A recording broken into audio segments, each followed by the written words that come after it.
हम गुंजन चौधरी एकटा बेटा विवाहक गीत प्रस्तुत करऽ जाइ छी। अहाँ सब गीत के अंत तक जरूर सुनब। जब श्री रामचंद्र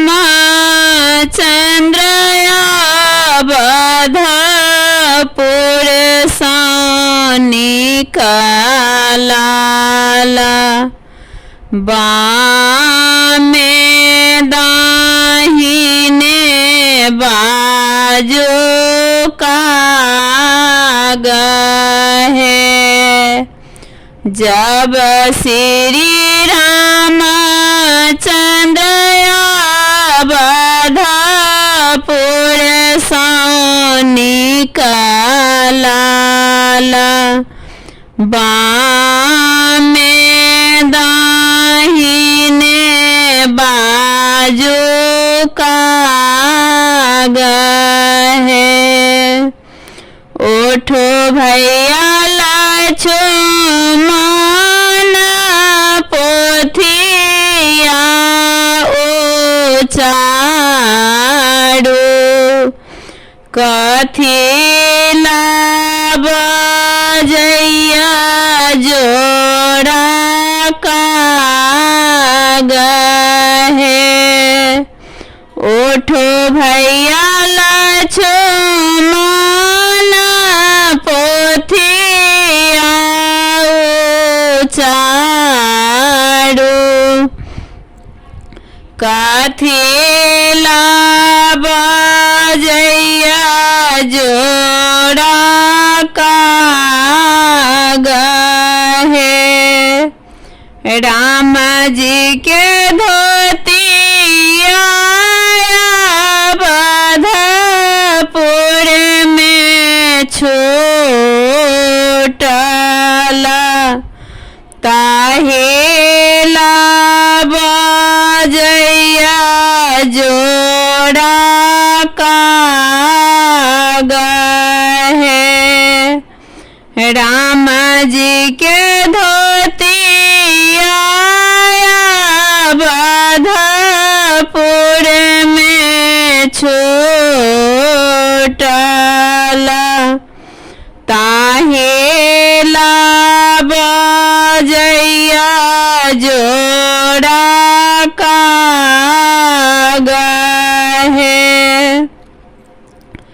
जब श्री रामचंद्र अवधपुर सँ निकलला, बामे दाहिने बाजू कागहे।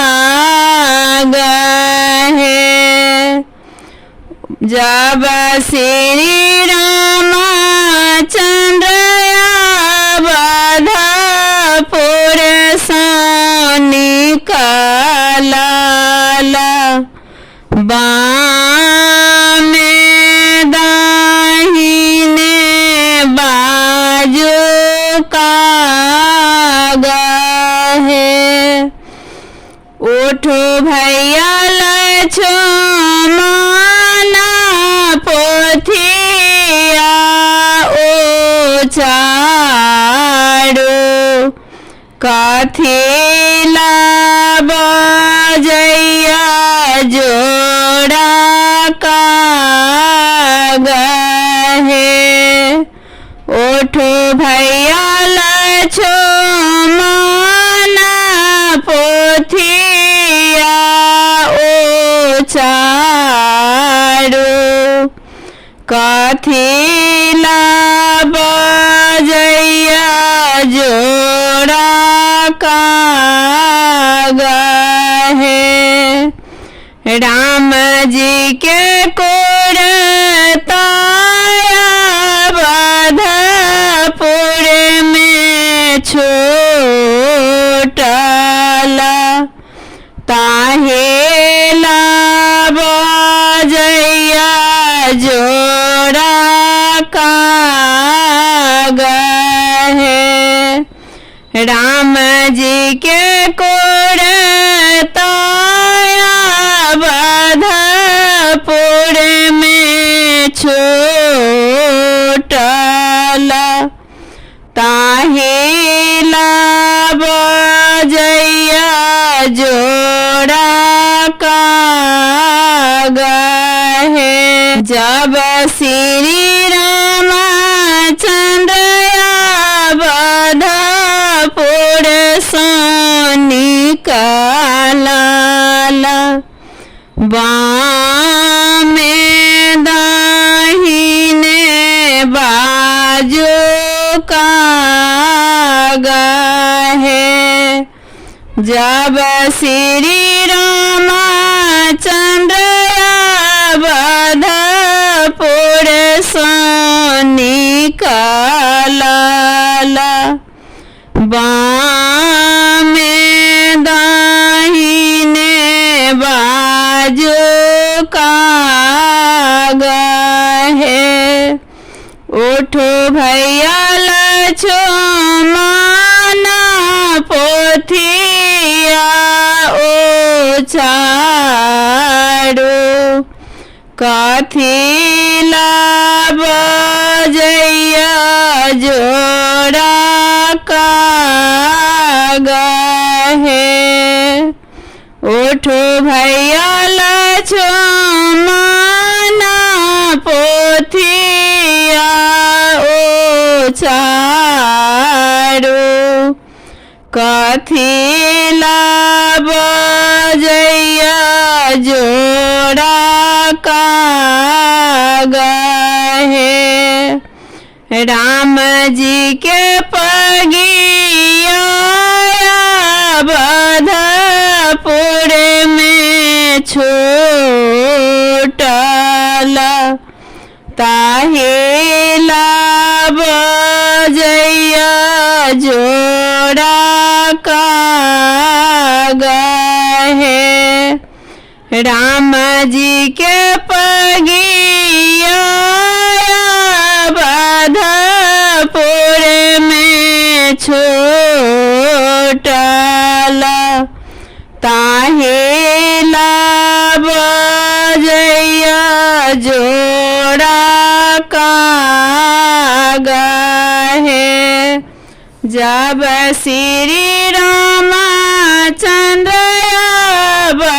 अवधपुर से निकला बामे दाहिने बाजू कागा है।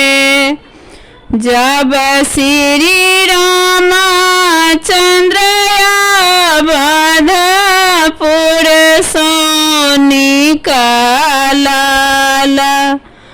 बामे दाहिने बाजू कागा है।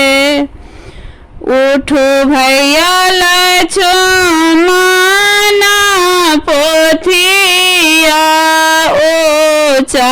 उचारो कथिला बजैया जोड़ा कागा है। उठो भैया लक्ष्मण पोथिया उचारो